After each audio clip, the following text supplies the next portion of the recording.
toujours dans le cadre de l'enseignement à distance proposé par le ministère de l'Enseignement pour la lutte contre la propagation du coronavirus.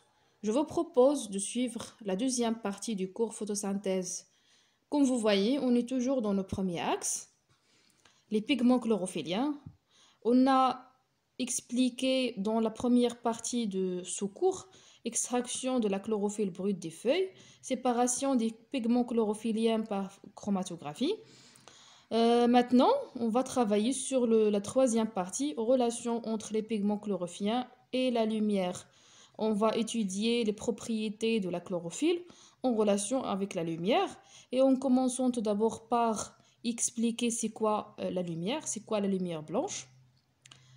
Allons-y.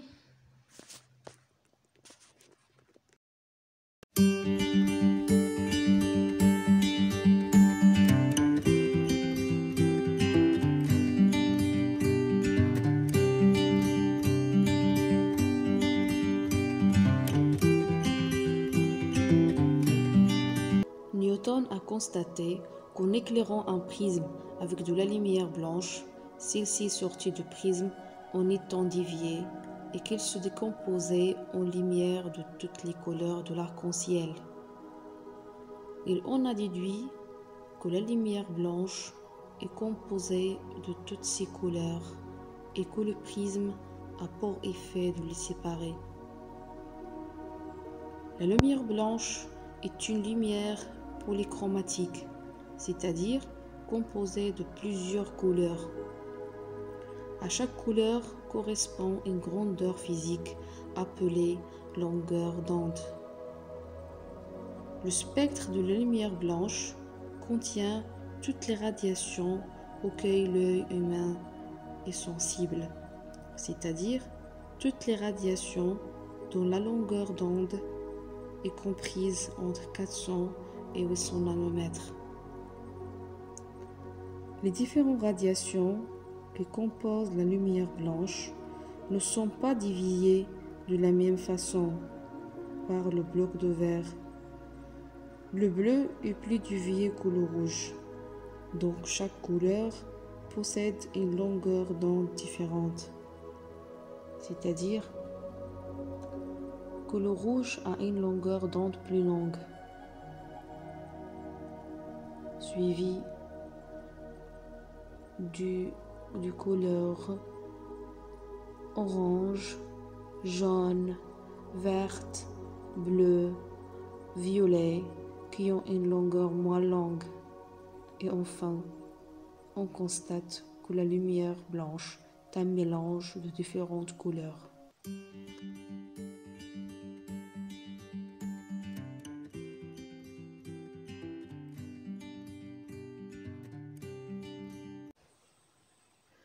On interpose sur le trajet d'un faisceau de lumière blanche une cuve transparente contenant une solution alcoolique de chlorophylle brute. Les rayons qui émergent de la cuve sont ensuite dirigés sur un prisme de façon à décomposer la lumière, ce qu'on appelle diffraction de la lumière. Le spectre d'absorption de la chlorophylle brute peut ainsi être comparé au spectre d'émission de la lumière blanche. Donc, comparez les deux spectres. Qu'en constatez-vous?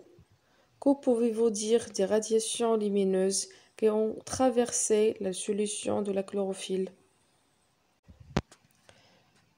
On déduit donc que les pigments chlorophylliens absorbent les ondes correspondant à la couleur bleue et rouge et réfléchissent les ondes correspondant à la couleur verte.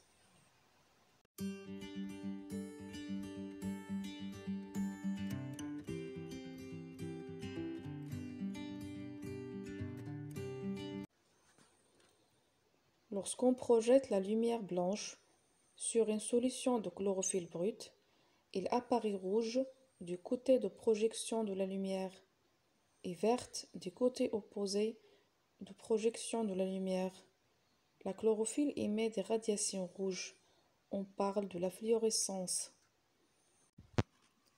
La lumière incidente sur la chlorophylle isolée excite des atomes des molécules chlorophylliennes, Certains atomes réagissent en perdant un électron qui sort de son orbite et s'éloigne du noyau de l'atome et acquérit un niveau énergétique élevé.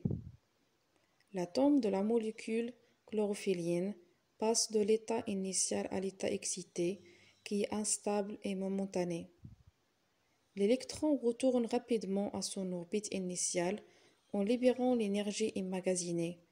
Une partie dissipée sous forme de chaleur et le reste peut apparaître sous forme de radiation rouge de moindre énergie que les radiations incidentes. L'émission de ces radiations rouges constitue la fluorescence. In vivo, dans les cellules chlorophyllien, le phénomène de fluorescence de la chlorophylle éclairée est trop faible pour être décelé. Cela suppose que l'énergie lumineuse captée par les pigments chlorophylliens est utilisée dans la production de la matière organique au cours de la photosynthèse.